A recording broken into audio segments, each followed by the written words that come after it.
ನಮಸ್ಕಾರ ಸ್ನೇಹಿತರೆ. ಜ್ಯೋತಿಷ್ಯದಲ್ಲಿ ಗ್ರಹಣಗಳನ್ನು ಬಹಳ ಮುಖ್ಯವೆಂದು ಪರಿಗಣಿಸಲಾಗುತ್ತದೆ. ಈ ವರ್ಷದ 2026ರ ಮೊದಲ ಸೂರ್ಯಗ್ರಹಣ ಫೆಬ್ರವರಿ 17ರಂದು ಸಂಭವಿಸುತ್ತದೆ. ಹಿಂದೂ ಧರ್ಮದಲ್ಲಿ ಸೂರ್ಯಗ್ರಹಣವನ್ನು ಶುಭ ಎಂದು ಪರಿಗಣಿಸಲಾಗುವುದಿಲ್ಲ ಎಂಬುದು ಗಮನಿಸಬೇಕಾದ ಸಂಗತಿ. ಇದರ ಬಗ್ಗೆ ವಿಶೇಷ ಕಾಳಜಿಯನ್ನು ತೆಗೆದುಕೊಳ್ಳಬೇಕು ಮತ್ತು ಇದಕ್ಕೆ ಸಂಬಂಧಿಸಿದ ನಿಯಮಗಳನ್ನು ಕೂಡ ಪಾಲಿಸಬೇಕು. 2026 ಸೂರ್ಯಗ್ರಹಣದ ದಿನದಂದು ನಾವು ಯಾವೆಲ್ಲ ನಿಯಮಗಳನ್ನು ಕಡ್ಡಾಯವಾಗಿ ಪಾಲಿಸಬೇಕು? ಸೂರ್ಯಗ್ರಹಣಕ್ಕೆ ಸಂಬಂಧಿಸಿದ ಈ ವಿಚಾರಗಳು ನಿಮ್ಮ ಗಮನದಲ್ಲಿರಲಿ. ನಮ್ಮ ಸಂಪ್ರದಾಯದಲ್ಲಿ ಗ್ರಹಣಗಳನ್ನು ತುಂಬಾನೇ ಮುಖ್ಯವೆಂದು ಪರಿಗಣಿಸುತ್ತೇವೆ. ಅದು ಸೂರ್ಯಗ್ರಹಣವಾದರೂ ಸರಿ, ಚಂದ್ರಗ್ರಹಣವಾದರೂ ಸರಿ, ಗ್ರಹಣಗಳಿಗೆ ಹೆಚ್ಚಿನ ಮಹತ್ವವಿದೆ. ಹಿಂದೂ ಕ್ಯಾಲೆಂಡರ್ ಪ್ರಕಾರ ಸೂರ್ಯಗ್ರಹಣವು ಫೆಬ್ರವರಿ 17ರ ದಿನದಂದು ನಡೆಯಲಿದೆ.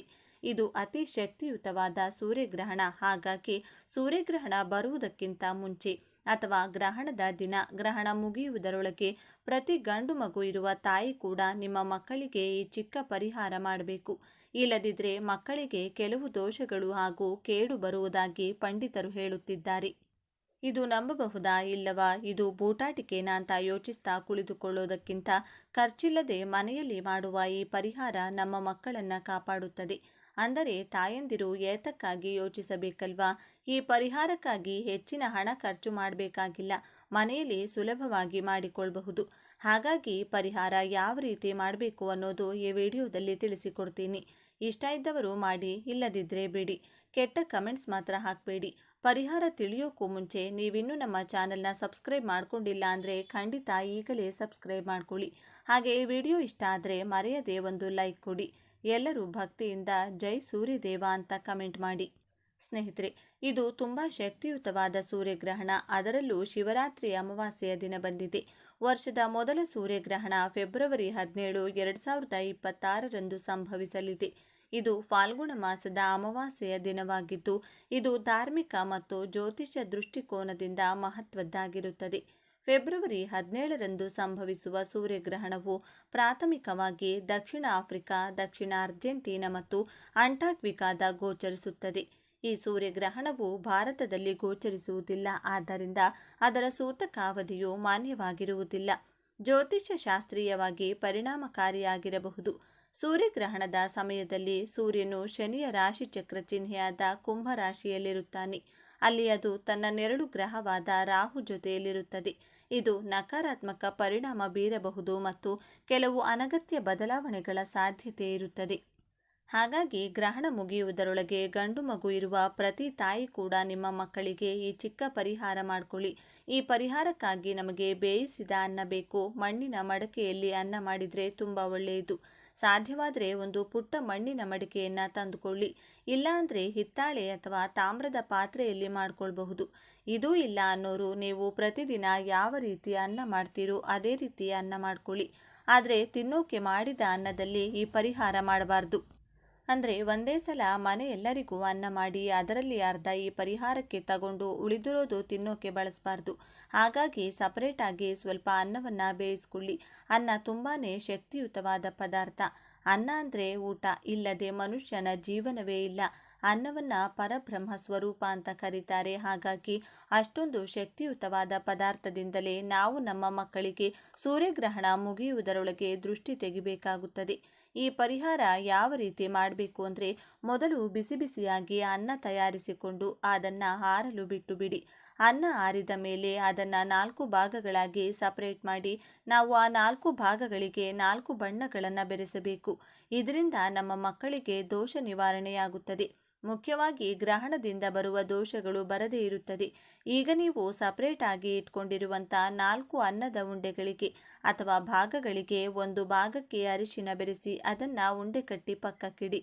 ಎರಡನೇ ಭಾಗಕ್ಕೆ ಸ್ವಲ್ಪ ಕುಂಕುಮ ಬೆರೆಸಿ ಅದನ್ನು ಉಂಡೆ ಕಟ್ಟಿ ಪಕ್ಕಕ್ಕಿಡಿ. ಮೂರನೇ ಭಾಗಕ್ಕೆ ಸ್ವಲ್ಪ ಕಾಡಿಗೆ ಬೆರೆಸಿ ಅದನ್ನು ಸಂಪೂರ್ಣವಾಗಿ ಕಪ್ಪು ಬಣ್ಣ ಬರುವಂತೆ ಮಾಡಿ ಅದನ್ನು ಕೂಡ ಉಂಡೆ ಕಟ್ಟಿ ಪಕ್ಕಕ್ಕಿಟ್ಕೊಳ್ಳಿ. ನಾಲ್ಕನೇ ಭಾಗಕ್ಕೆ ಏನೂ ಕೂಡ ಬೆರೆಸದೆ ಅದನ್ನು ಬಿಳಿಯಾಗಿ ಅದೇ ರೀತಿ ಉಂಡೆ ಕಟ್ಟಿ ಇಟ್ಟು ಬಿಡಿ. ನಾವು ಕುಂಕುಮ ಬೆರೆಸಿ ತಯಾರಿಸಿದಂಥ ಉಂಡೆ ಕೆಂಪು ಬಣ್ಣದಲ್ಲಿ ಇರೋದ್ರಿಂದ ಅದು ಈ ಗ್ರಹಣದ ದೋಷ ನಿವಾರಣೆಗೆ ಚೆನ್ನಾಗಿ ಕೆಲಸ ಮಾಡುತ್ತದೆ. ಕಪ್ಪು ಉಂಡೆ ದೃಷ್ಟಿ ದೋಷವನ್ನ ನಿವಾರಣೆ ಮಾಡುತ್ತದೆ. ಬಿಳಿ ಉಂಡೆ ಶುಭ ಉಂಟು ಮಾಡುತ್ತದೆ. ಅರಿಶಿನ ಉಂಡೆ ಸಕಾರಾತ್ಮಕ ಶಕ್ತಿಯನ್ನ ಉಂಟು ಮಾಡುತ್ತದೆ. ಈ 4 ಉಂಡೆಗಳ ಜೊತೆಗೆ ನಮಗೊಂದು ಕೋಳಿ ಮೊಟ್ಟೆ ಕೂಡ ಬೇಕು. ಕೋಳಿ ಮೊಟ್ಟೆ ತುಂಬಾನೇ ಶಕ್ತಿಯುತವಾದದ್ದು. ಇದು ದೃಷ್ಟಿದೋಷ, ಗ್ರಹಣದ ದೋಷ, ಮಂತ್ರದೋಷ ಇವುಗಳನ್ನು ನಿವಾರಿಸುತ್ತದೆ. ಇದಕ್ಕಾಗಿ ನೀವು ಒಂದು ಕೋಳಿ ಮೊಟ್ಟೆ ತೆಗೆದುಕೊಂಡು ಅದರ ಮಧ್ಯಭಾಗದಲ್ಲಿ ಕಾಡಿಗೆಯಿಂದ ಸ್ವಲ್ಪ ದೊಡ್ಡದಾಗಿ ಬೊಟ್ಟಿಟ್ಟು ಆ ಕಾಡಿಗೆ ಮಧ್ಯದಲ್ಲಿ ಚಿಕ್ಕದಾಗಿ ಕುಂಕುಮದಿಂದ ಒಂದು ಬೊಟ್ಟಿಡಬೇಕು. ಕಾಡಿಗೆ ಹಾಗೂ ಕುಂಕುಮ ಅನ್ನೋದು ಗ್ರಹಣದ ಕೆಟ್ಟ ದೋಷಗಳನ್ನು ನಿಮ್ಮ ಗಂಡು ಮಕ್ಕಳಿಗೆ ಯಾವ ದೋಷ ಬರದೇ ಇರೋಕೆ ಅಥವಾ ಇರುವ ದೋಷ ಹೋಗೋಕೆ ಪವರ್ಫುಲ್ ಆಗಿ ಕೆಲಸ ಮಾಡುತ್ತದೆ. ಈ ರೀತಿ 4 ಬಣ್ಣದ ಅನ್ನದ ಉಂಡೆಗಳು ಹಾಗೂ ಮೊಟ್ಟೆ ರೆಡಿಯಾದ ಮೇಲೆ ಒಂದು ತಟ್ಟೆ ತಗೊಂಡು ತಟ್ಟೆ ಮೇಲೆ ಬಾಳೆ ಎಲೆ ಹರಡಿ ಆ ಎಲೆ ಮಧ್ಯದಲ್ಲಿ 4 ಅನ್ನದ ಉಂಡೆಗಳನ್ನು ಜೋಡಿಸಿ ಆ ಅನ್ನದ ಉಂಡೆಗಳ ಮಧ್ಯದಲ್ಲಿ ಕೋಳಿ ಮೊಟ್ಟೆ ಇಟ್ಟು ನಿಮ್ಮ ಮಗನನ್ನ ಕರೆದು ನೆಲದ ಮೇಲೆ ಕೂರಿಸಿ ತಾಯಿಯಾದವರು ದೃಷ್ಟಿ ತೆಗಿಬೇಕು. ಬಲಗಡೆಯಿಂದ ಎಡಗಡೆಗೆ 11 ಸಲ ತಟ್ಟೆಯನ್ನು ಸುತ್ತಿ ಮತ್ತೆ ಎಡಗಡೆಯಿಂದ ಬಲಗಡೆಗೂ 11 ಸಲ ತಟ್ಟೆ ಸುತ್ತಿದ ಮೇಲೆ ಆ ಎಲೆಯನ್ನ ಗಂಟು ಹಾಕಿ ಅದನ್ನ ಒಂದು ದಾರದಲ್ಲಿ ಕಟ್ಟಿ ಯಾರೂ ತುಳಿಯದೇ ಇರುವಂತಹ ಪ್ರದೇಶದಲ್ಲಿ ಅದನ್ನ ಇಡಬೇಕು. ಅಥವಾ ಹರಿಯೋ ನೀರಲ್ಲಿ ಕೂಡ ಹಾಕ್ಬೋದು. ಆ ಅನ್ನ ಸ್ವಲ್ಪ ಕೂಡ ಆಚೆ ಚೆಲ್ಲದೆ ಇರೋ ಥರ ನೋಡ್ಕೊಳ್ಳಿ. ಅದನ್ನು ನೀವು ಹೊರಗಡೆ ಇಡೋವರೆಗೂ ಕೂಡ ಮೊಟ್ಟೆ ಒಡೆದು ಹೋಗದಂತೆ ಹುಷಾರಾಗಿ ನೋಡ್ಕೊಳ್ಳಿ. ಮೊಟ್ಟೆ ಒಡೆದು ಹೋದರೆ ಫಲ ಇರಲ್ಲ, ಅಂದರೆ ನೀವು ತೆಗೆದ ದೃಷ್ಟಿಗೆ ಯಾವ ಪ್ರಯೋಜನ ಕೂಡ ಇರಲ್ಲ. ಒಂದು ವೇಳೆ ಅಕಸ್ಮಾತಾಗಿ ಮೊಟ್ಟೆ ಹೊಡೆದು ಹೋದರೆ ಟೆನ್ಷನ್ ಮಾಡಿಕೊಳ್ಳದೆ ಮತ್ತೆ ಹೊಸದಾಗಿ ಅನ್ನ ತಯಾರಿಸಿ ಇನ್ನೊಂದು ಸಲ ನಾನು ಹೇಳಿದಂತೆ ಅನ್ನದ ಉಂಡೆಗಳನ್ನು ಕಟ್ಟಿ ದೃಷ್ಟಿ ತೆಗೆಯಿರಿ. ನೀವು ಆ ಎಲೆಯನ್ನು ಹೊರಗಡೆ ಇಟ್ಟ ಮೇಲೆ ಮತ್ತೆ ಆ ಕಡೆ ಹಿಂದೆ ತಿರುಗಿ ನೋಡದೆ ನಿಮ್ಮ ಮನೆಗೆ ಬರಬೇಕು. ಮನೆಯೊಳಗೆ ಹೋಗೋ ಮುಂಚೆ ಹೊರಗಡೆನೆ ನಿಂತ್ಕೊಂಡು ಕೈಕಾಲನ್ನು ತೊಳ್ಕೊಂಡು ಮನೆಯಲ್ಲಿ ಹೋಗಬೇಕು. ಈ ರೀತಿ ಮಾಡೋದ್ರಿಂದ ಗ್ರಹಣದ ಕೆಟ್ಟ ಪ್ರಭಾವ ಆಗಿರ್ಬೋದು, ದೃಷ್ಟಿ ಆಗಿರ್ಬೋದು, ದೋಷ ಆಗಿರ್ಬೋದು ಯಾವುದೂ ಕೂಡ ನಿಮ್ಮ ಮಗನಿಗೆ ಬರುವುದಿಲ್ಲ. 1 ವರ್ಷ ಆರೋಗ್ಯವಾಗಿ ಸಂತೋಷವಾಗಿ ನಿಮ್ಮ ಮಗ ಬೆಳೀತಾನೆ. ಇದು ತುಂಬಾನೇ ಶಕ್ತಿಯುತವಾದ ಪರಿಹಾರ. ಹಾಗಾಗಿ ನೀವು ಇದನ್ನೇ ಮಾಡೋಕೆ ಟ್ರೈ ಮಾಡಿ. ಒಂದು ವೇಳೆ ಬಿಡುವಿಲ್ಲದ ತಾಯಿಯಾಗಿರಬಹುದು ಅಥವಾ ಮಾತು ಕೇಳದ ಮಕ್ಕಳಿರುವಂತಹ ತಾಯಿ ಅಷ್ಟೊಂದು ಟೈಮ್ ಸ್ಪೆಂಡ್ ಮಾಡೋಕೆ ಆಗಲ್ಲ ಅಂದರೆ ನಿಮಗೋಸ್ಕರ ಇನ್ನೊಂದು ಚಿಕ್ಕ ಸಿಂಪಲ್ ಪರಿಹಾರ ಹೇಳಿಕೊಡ್ತೀನಿ. ಇದು ಕೂಡ ಪವರ್ಫುಲ್ ಪರಿಹಾರನೇ. ಇದಕ್ಕಾಗಿ ನೀವು ಒಂದು ಹಿತ್ತಾಳೆ ಚೊಂಬನ್ನು ತಗೊಂಡು ಅದರಲ್ಲಿ ನೀರು ತುಂಬಿಸಿಕೊಂಡು ಆ ನೀರಿನೊಳಗೆ 1 ಚಮಚ ಕಲ್ಲುಪ್ಪು, 1 ಚಮಚ ಕಪ್ಪು ಎಳ್ಳು, ಚಿಟಿಕೆ ಕುಂಕುಮ ಹಾಗೂ 1 ಒಣಮೆಣಸಿನಕಾಯಿ ಹಾಕಿ 4 ಒಣಮೆಣಸಿನಕಾಯಿ ಹಾಕಿ ಒಂದು ಸಲ ಚೆನ್ನಾಗಿ ಬೆರೆಸಿಕೊಳ್ಳಿ. ಉಪ್ಪು, ಕುಂಕುಮ ಅನ್ನೋದು ನೀರೊಳಗೆ ಪೂರ್ತಿಯಾಗಿ ಬೆರೆತು ಹೋಗಬೇಕು. ಬಳಿಕ ಆ ನೀರಿಂದ ನಿಮ್ಮ ಮಗನಿಗೆ ಎಡಗಡೆಯಿಂದ ಬಲಗಡೆಗೆ 11 ಸಲ, ಬಲಗಡೆಯಿಂದ ಎಡಗಡೆಗೂ 11 ಸಲ ಸುತ್ತಿ ದೃಷ್ಟಿ ತೆಗೆದು ಆ ನೀರನ್ನು ಯಾರೂ ತುಳಿಯದೇ ಇರೋ ಜಾಗದಲ್ಲಿ ಚೆಲ್ಲಿ ಹಿಂದೆ ತಿರುಗಿ ನೋಡದೆ ಮನೆಗೆ ಬಂದು ಬಿಡಿ. ಈ 2 ಪರಿಹಾರಗಳಲ್ಲಿ ಯಾವುದೋ ಒಂದನ್ನು ತಪ್ಪದೆ ಮಾಡೋಕೆ ಪ್ರಯತ್ನ ಪಡಿ. 2026 ಫೆಬ್ರವರಿ 17ನೇ ತಾರೀಕು ತುಂಬ ಪವಿತ್ರವಾದ ಶಿವರಾತ್ರಿಯ ಅಮಾವಾಸ್ಯೆ. ಇದನ್ನು ಮಾಘ ಅಮಾವಾಸ್ಯೆ, ಚೊಲ್ಲಂಗಿ ಅಮಾವಾಸ್ಯೆ ಅಥವಾ ಮೌನಿ ಅಮಾವಾಸ್ಯೆ ಎಂದು ಕರೆಯುತ್ತಾರೆ. ಜೊತೆಗೆ ವರ್ಷದ ಮೊದಲ ಸೂರ್ಯಗ್ರಹಣ ಕೂಡ ಬಂದಿದೆ. ಹಾಗಾಗಿ ಈ ದಿನಕ್ಕೆ ಕೋಟಿ ಸೂರ್ಯಗ್ರಹಣಗಳಿಗಿರುವಂತಹ ಶಕ್ತಿ ಹಾಗೂ ತನ್ನದೇ ಆದ ವಿಶೇಷ ಆಕರ್ಷಣೆ ಇರುತ್ತದೆ. ಈ ದಿನದಂದು ದೇವಾನುದೇವತೆಗಳ ಶಕ್ತಿ ಭೂಮಿಯ ಮೇಲೆ ಆವರಿಸುತ್ತದೆ. ಇಂತಹ ಪವಿತ್ರವಾದ ದಿನದಂದು ರಹಸ್ಯವಾಗಿ ನಿಮ್ಮ ಮನೆ ಬಾಗಿಲಿಗೆ ಇದನ್ನು ಕಟ್ಟಿದರೆ ನಿಮ್ಮ ಮನೆಯಲ್ಲಿರುವ ಸಕಲ ದೋಷಗಳು ಹೋಗಿ ಅಷ್ಟೈಶ್ವರ್ಯ ಪ್ರಾಪ್ತಿಯಾಗುತ್ತದೆ. ಮನೆಯಲ್ಲಿರುವ ದರಿದ್ರವೆಲ್ಲ ಹೋಗಿ ನೀವು ಊಹಿಸಿರದಷ್ಟು ಹಣ, ಸಂಪತ್ತು ನಿಮ್ಮ ಮನೆಗೆ ಬರುತ್ತದೆ. ಹಾಗಾದರೆ ಈ ದಿನದಂದು ನಿಮ್ಮ ಮನೆ ಬಾಗಿಲಿಗೆ ಅಂದರೆ ಮನೆಯ ಮುಖ್ಯ ದ್ವಾರಕ್ಕೆ ಯಾವ ವಸ್ತು ಕಟ್ಟಬೇಕೆಂದು ಈಗ ನಾವು ತಿಳಿದುಕೊಳ್ಳೋಣ. ಆದರೆ ಅದಕ್ಕೂ ಮುಂಚೆ ನೀವಿನ್ನು ನಮ್ಮ ಚಾನಲ್ನ ಸಬ್ಸ್ಕ್ರೈಬ್ ಮಾಡ್ಕೊಂಡಿಲ್ಲ ಅಂದರೆ ಖಂಡಿತ ಈಗಲೇ ಸಬ್ಸ್ಕ್ರೈಬ್ ಮಾಡ್ಕೊಳ್ಳಿ. ಹಾಗೆ ಈ ವಿಡಿಯೋ ಇಷ್ಟ ಆದರೆ ಮರೆಯದೆ ಒಂದು ಲೈಕ್ ಕೊಡಿ. ಎಲ್ಲರೂ ಭಕ್ತಿಯಿಂದ ಓಂ ನಮಃ ಶಿವಾಯ ಅಂತ ಕಮೆಂಟ್ ಮಾಡಿ. ಪ್ರಿಯ ವೀಕ್ಷಕರೇ, ಸ್ನೇಹಿತರೆ, ನಮ್ಮ ಬಾಯಿಂದ ಬರುವ ಮಾತುಗಳಿಂದ ಕೆಲವರಿಗೆ ಸಂತೋಷವಾದರೆ ಕೆಲವರಿಗೆ ದುಃಖವಾಗುತ್ತದೆ, ಇನ್ನು ಕೆಲವರಿಗೆ ನೋವಾಗುತ್ತದೆ. ಹಾಗಾಗಿ ಅತಿ ಪವಿತ್ರವಾದ ಈ ದಿನ ಯಾರೂ ಸಹ ತಮ್ಮ ಬಾಯಿಂದ ಕೆಟ್ಟ ಪದಗಳ ಬಳಕೆ ಮಾಡಬಾರದು ಎಂಬ ಕಾರಣದಿಂದ ಅಂದು ಮೌನವ್ರತ ಆಚರಿಸಬೇಕು ಎನ್ನುವ ಆಚಾರ ವಿಚಾರಗಳನ್ನು ನಮ್ಮ ಪೂರ್ವಿಕರು ಅಂದಿನ ಕಾಲದಿಂದಲೂ ತಪ್ಪದೆ ಪಾಲಿಸಿಕೊಂಡು ಬಂದಿದ್ದಾರೆ. ಈ ದಿನದಂದು ಯಾರು ಅಪ್ಪಿತಪ್ಪಿ ಕೆಟ್ಟ ಮಾತುಗಳು ಬಳಸುತ್ತಾರೋ ಅಂಥವರಿಗೆ ಜೀವನದಲ್ಲಿ ನೂಲು ದಾರದಷ್ಟು ಸಹ ಒಳ್ಳೆಯದಾಗುವುದಿಲ್ಲ. ಅದೆಷ್ಟೋ ಶಕ್ತಿಯುತವಾದ ಈ ದಿನದಂದು ಯಾರು ಮೌನ ವ್ರತ ಆಚರಿಸುತ್ತಾರೋ ಅವರು ಅಂದುಕೊಂಡ ಎಲ್ಲ ಕೆಲಸಗಳು ಪೂರ್ಣಗೊಳ್ಳುತ್ತವೆ. ಅವರಿಗೆ ಎಲ್ಲ ರೀತಿಯಲ್ಲಿಯೂ ಕೂಡ ಒಳ್ಳೆಯದೇ ನಡೆಯುತ್ತದೆ. ಈ ದಿನದಂದು ಕೆಲವು ವಿಚಾರಗಳನ್ನು ತಪ್ಪದೇ ಪಾಲಿಸಬೇಕು. ಅದರಲ್ಲಿ ಮೊದಲನೆಯದು ಹಾಗೂ ಮುಖ್ಯವಾದದ್ದು, ಎಲ್ಲರೂ ಸಹ ಸೂರ್ಯೋದಯಕ್ಕೂ ಮುಂಚೆಯೇ ಎದ್ದು ಸ್ನಾನ ಮಾಡಿಕೊಳ್ಳಬೇಕು. ಎರಡನೆಯದು, ಅಪ್ಪಿತಪ್ಪಿಯೂ ಗಂಡ ಹೆಂಡತಿ ಶಾರೀರಿಕ ಸಂಬಂಧ ಇಟ್ಟುಕೊಳ್ಳಬಾರದು.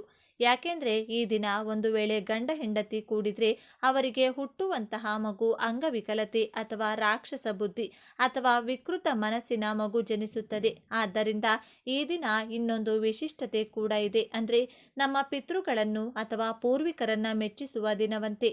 ಒಂದು ವೇಳೆ ನಿಮ್ಮ ಪೂರ್ವಿಕರು ಬದುಕಿರುವಾಗ ನೀವು ಅವರ ಮನಸ್ಸು ನೋಯಿಸಿರುವಂತಹ ಕೆಲಸ ಮಾಡಿದ್ರೆ ಅಥವಾ ಅವರಿಗೆ ಕಷ್ಟ ಏನಾದರೂ ಕೊಟ್ಟಿದ್ರೆ, ಒಂದು ವೇಳೆ ನೀವು ಅದರ ಹತ್ತಿರ ಕ್ಷಮೆ ಕೇಳುವುದಕ್ಕೂ ಮುಂಚೆ ಅವರು ಮೃತಪಟ್ಟಿದ್ರೆ, ಈ ದಿನದಂದು ನೀವು ಮನಸಾರೆ ಪೂಜಿಸಿ ದರ್ಪಣ ಅರ್ಪಿಸಿ ಪಿತೃಗಳಿಗೆ ಕ್ಷಮೆ ಯಾಚಿಸಬೇಕು. ಅದು ನೇರವಾಗಿ ಅವರಿಗೆ ತಲುಪುತ್ತದೆ. ಇನ್ನು ಕೆಲಸಕ್ಕೆ ಹೋಗುವವರು, ವ್ಯಾಪಾರ ಮಾಡುವವರು ಮೌನವಾಗಿರಲು ಸಾಧ್ಯವಾಗುವುದಿಲ್ಲ. ಅವರಿಗೆ ಮಾತೇ ಬಂಡವಾಳ. ಹಾಗಾಗಿ ನೀವು ಮೌನ ಪಠಿಸದಿದ್ದರೂ ಪರವಾಗಿಲ್ಲ, ಕೆಟ್ಟ ಪದಗಳ ಬಳಕೆ ಮಾತ್ರ ಮಾಡಬೇಡಿ. ಸಾಧ್ಯವಾದಷ್ಟು ಕಡಿಮೆ ಮಾತನಾಡಿ. ದಿನವಿಡೀ ನಿಮ್ಮ ಮನಸ್ಸಿನಲ್ಲಿ ಭಗವಂತನ ನಾಮಸ್ಮರಣೆ ಜಪ ಮಾಡುತ್ತೀರಿ. ಯಾಕೆಂದರೆ ನೀವು ಒಬ್ಬರನ್ನ ಕೆಟ್ಟ ಮಾತುಗಳಿಂದ ಬೈದರೆ ಆ ವ್ಯಕ್ತಿಗೆ ಆ ಕ್ಷಣ ಮಾತ್ರ ಬೇಜಾರಾಗಬಹುದು. ನೀವು ನಂತರ ಕ್ಷಮೆ ಕೇಳಿದ ಮೇಲೆ ನಿಮ್ಮ ಮೇಲಿರುವ ಕೋಪ ಹೋಗಬಹುದು. ಆದರೆ ನಿಮಗೆ ಮಾತ್ರ ಜೀವನ ಪರ್ಯಂತ ಮಹಾಪಾಪ ಸುತ್ತಿಕೊಳ್ಳುತ್ತದೆ. ಒಮ್ಮೊಮ್ಮೆ ಮುಂದಿನ ಜನ್ಮಕ್ಕೂ ಕೂಡ ಈ ಪಾಪ ನಿಮ್ಮನ್ನ ಬಿಡುವುದಿಲ್ಲ. ಹಾಗಾಗಿ ಮರೆತೂ ಕೂಡ ಕೆಟ್ಟು ಮಾತುಗಳನ್ನು ಆಡಬೇಡಿ. ನೀವು ಇತರರನ್ನ ಬೈಯುವ ಪ್ರತಿಯೊಂದು ಮಾತು ಅವರಿಗೆ ವರವಿತ್ತಂತೆ, ಆದರೆ ನಿಮಗೆ ಶಾಪವಿತ್ತಂತೆ. ಇನ್ನೊಂದು ಮುಖ್ಯವಾದ ವಿಷಯ ಏನೆಂದರೆ, ಈ ದಿನ ಅಂದರೆ ಆಲದ ಮರದಲ್ಲಿ ಈ ಭೂಮಿಯ ಮೇಲಿರೋ ಎಲ್ಲ ನಕಾರಾತ್ಮಕ ಶಕ್ತಿ ಕೂಡ ಆವರಿಸಿರುತ್ತದೆ. ಹಾಗಾಗಿ ಈ ದಿನದಂದು ಆ ಮರದ ಹತ್ತಿರ ಮಾತ್ರ ಹೋಗಬೇಡಿ. ಮುಖ್ಯವಾಗಿ ಮಕ್ಕಳನ್ನು ಕಳಿಸಬೇಡಿ. ಅಪ್ಪಿತಪ್ಪಿ ಆಡುವಾಗ ಅಲ್ಲಿ ಮಕ್ಕಳು ಕೆಳಗೆ ಬಿದ್ದರಂತೂ ಕೂಡಲೇ ನಕಾರಾತ್ಮಕ ಶಕ್ತಿ ಅವರ ಮೈಯೊಳಗೆ ಸೇರಿಕೊಳ್ಳುತ್ತದೆ. ಇನ್ನು ಈ ದಿನದಂದು ರಹಸ್ಯವಾಗಿ ನೀವು ನಿಮ್ಮ ಮನೆಯ ಮುಖ್ಯದ್ವಾರ ಅಥವಾ ಸಿಂಹದ್ವಾರಕ್ಕೆ ಕಟ್ಟಬೇಕಾದ ವಸ್ತು ಏನೆಂದರೆ, ಮೊದಲು ಒಂದು ಕಪ್ಪು ಬಟ್ಟೆ ತೆಗೆದುಕೊಳ್ಳಿ. ನಿಮ್ಮ ಕೈನಿಂದ ಒಂದು ಹಿಡಿ ಕಪ್ಪು ಎಳ್ಳು ತೆಗೆದುಕೊಂಡು ನಿಮ್ಮ ಮನೆಯಲ್ಲಿರುವ ಕೆಟ್ಟ ಪ್ರಭಾವವೆಲ್ಲ ಈ ದಿನದೊಂದಿಗೆ ನಾಶವಾಗಬೇಕು. ನಾವು ದಿನದಿಂದ ದಿನಕ್ಕೆ ಅಭಿವೃದ್ಧಿಯಾಗಬೇಕು. ನಾವು ಎಂದಿಗೂ ಸಹ ಯಾವ ವಿಚಾರದಲ್ಲೂ ಕಷ್ಟ ಅನುಭವಿಸಬಾರದೆಂದು ಹೇಳುತ್ತಾ ನಿಮ್ಮ ಕೈನಲ್ಲಿರುವಂತಹ ಕಪ್ಪು ಎಳ್ಳನ್ನು ಆ ಕಪ್ಪು ಬಟ್ಟೆಯೊಳಗೆ ಹಾಕಿ.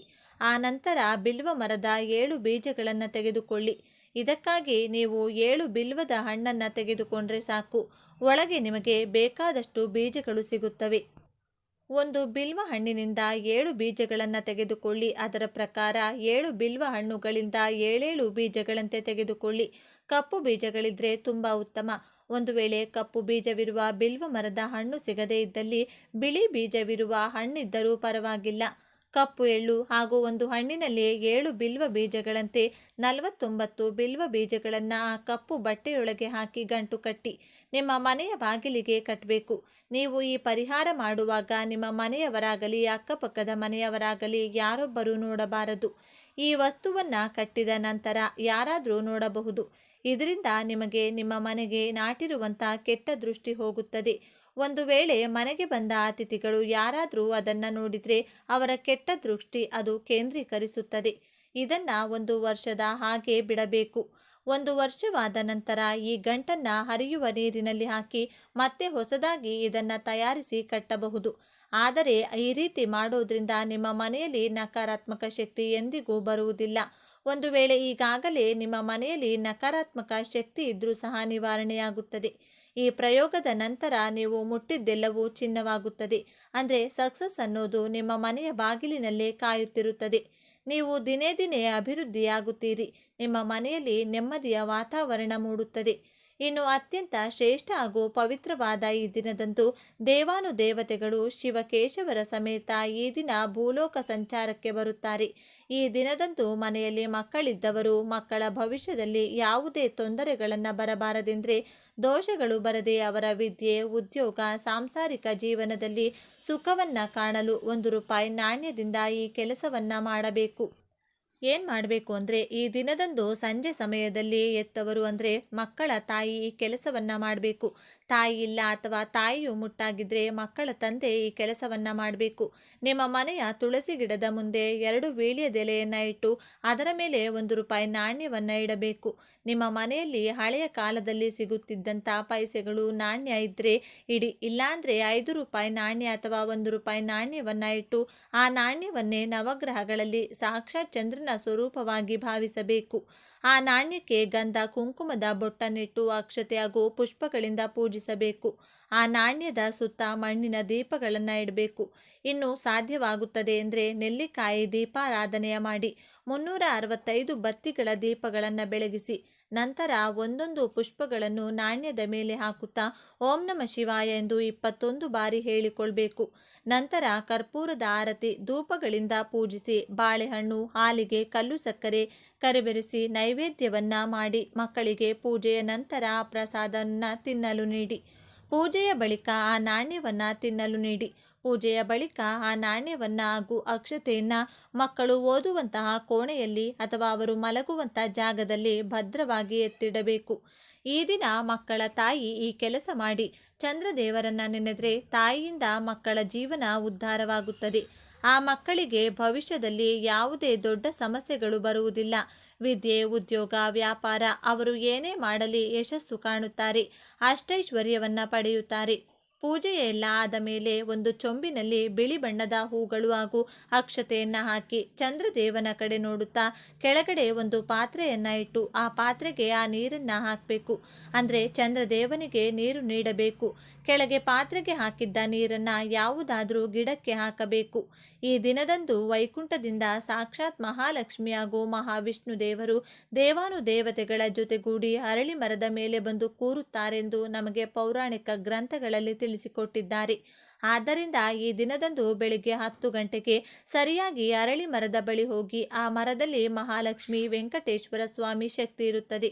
ಮರದ ಕೆಳಭಾಗದಲ್ಲಿ ಜಾಗವನ್ನು ಶುಚಿಗೊಳಿಸಿ ರಂಗೋಲಿಯನ್ನು ಬರೆದು ದೀಪಗಳನ್ನು ಬೆಳಗಿಸಿ ಪ್ರದಕ್ಷಿಣೆಯನ್ನು ಮಾಡಿದರೆ ಆ ಮರದಲ್ಲಿ ನೆಲೆಸಿರುವಂತಹ ದೈವಶಕ್ತಿಯಿಂದ ನಿಮ್ಮ ಜೀವನದಲ್ಲಿನ ಎಲ್ಲ ಕಷ್ಟ ಕಾರ್ಪಣ್ಯಗಳು ಕ್ಷಣ ಮಾತ್ರದಲ್ಲಿ ದೂರವಾಗುತ್ತದೆ.